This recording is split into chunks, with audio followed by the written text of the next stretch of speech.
Job numbers are one thing, but life and death is another. Defense Secretary Pete Hegseth firing the general whose agency did the first assessment of the U.S. strikes against Iranian nuclear sites.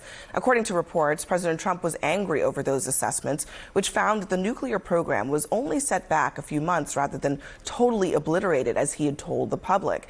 It's just the latest upheaval at the Pentagon and intelligence communities, but it's very similar to the firing of the labor stat chief when Trump didn't like the job numbers that she reported. Either tell him what he wants to hear or you're out, Kristen.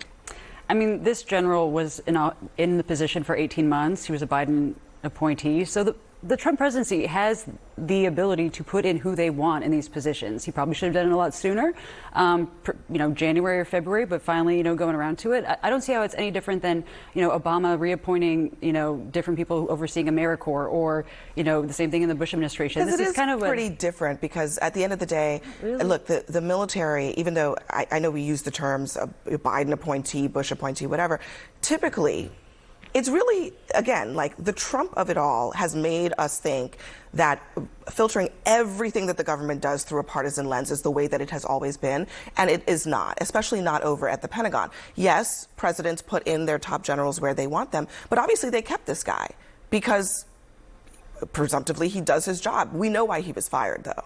And it's because, as you pointed out, because Hegseth did not like the assessment. So it's the war on again, facts. they're going to hire somebody who will give them the information that they want. It's the Smithsonian. It's the war on facts. And if you go against Trump, then the facts have to be fired. He screams at his bathroom scale. I mean, this poor general, imagine, he told the truth that no, we did not obliterate their nuclear plan. We had a working deal with Iran. Our Pentagon swore that they were complying by the deal. Trump tore it up. Now he's bombing them. Claimed it was obliterated. I want to know if it wasn't. And you don't think Donald Trump's going to bomb Iran again? John, I mean, you don't think he's going to do it again? The thing about it, though, is that it was the Bible, right? It's just an initial assessment. And the intelligence agencies, I presume, ought to have the ability to go through that process and have versions that are updated as time goes on without fear of retribution. I'm sorry, this person was objectively terrible at his job. Why do you say that? Because we bombed Fordo in June, and he said right after that, and it was leaked right after that at a sensitive time, that we only set it back, the Iranians' capabilities, nuclear capabilities, by months. It has been months since then. It's been 2 months since then. This was obviously nonsense. The Israeli intelligence told us that we had set it back by years. Yeah, it was obvious from the footage that the report could only have been this wrong if it was politically motivated. That is only the view that you would come to if you don't understand how intelligence gathering works, or you don't care how intelligence gathering works, and you don't appreciate the fact that more information is gathered over time, and that there are often disagreements between agencies about what they understand to be the facts of the situation. All of that is normal. None of that is new. Not every assessment is all the same, because that would negate the point of having multiple agencies doing assessments. That's why you shouldn't allow sensitive assessments that are going to be proved to be very wrong very quickly. When Donald Trump bombs Iran, again in 4 months, what will you say? When he bombs Iran again, when the Epstein papers flare up and he has to go there again? I know you can just sit here and make stuff up and then not feel responsible 4 months from now to come back and say I was wrong. You don't think you're going to be wrong about that. I just wonder if the expectation at this moment now under Trump is that, you should only produce information for Trump if you know for sure that it's going to align with what the president wants to hear, and if it doesn't, then don't bother to even do anything else. If that's not the feeling now, it very soon will be, and it just makes us weaker. Yeah. A lack of truth always makes you weaker.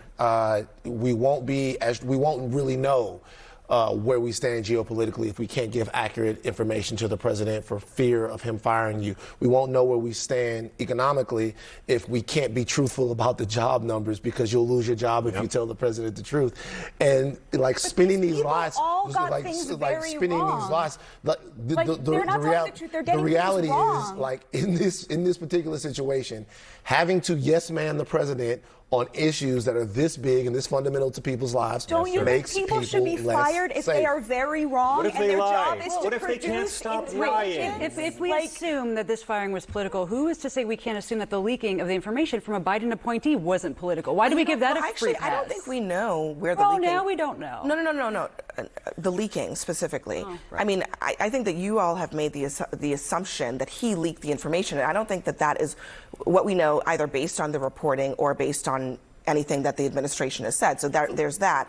But I think the other part of this is that, you know, there are times when there is disagreement within an administration, even between allies, when the Israeli government says one thing about what their intelligence says and our intelligence says something else. Mm-hmm. Who are we to believe, or do we just not want disagreement at all? And also they waited 2 months, and it was shown that this director of intelligence was crappy at getting intelligence, and so they fired him for being bad at the job description. So, that's totally. So you're saying it's obliterated. I could also argue that there have been other people in the administration that have shown gross incompetence over things and have not been fired, like that Hegseth with the whole signal thing and all of that stuff. And the president has rallied around different people that have done things that were massively incompetent to the very lay political minds that could read any newspaper in the country.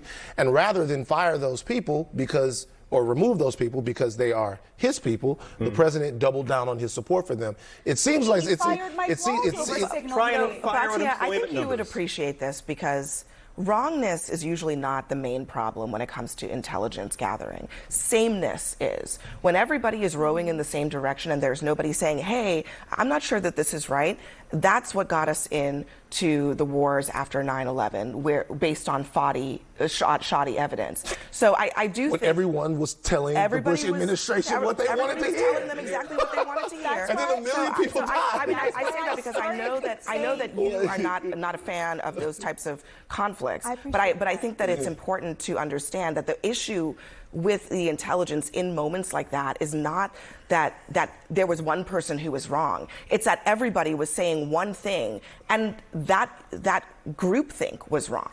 Thank you. I appreciate that point a lot. That's why I started by saying he's bad at his job, because of the combination of the leak and the bad intelligence. You, as the boss, are responsible for the leaks that happen in your department. The boss is responsible. He needs to take responsibilability for what happened. You know, I just feel bad for a general being fired by Pete Hegseth. I mean, what's the journalistic? That would be like Walter Cronkite fired by Jesse Waters. It's just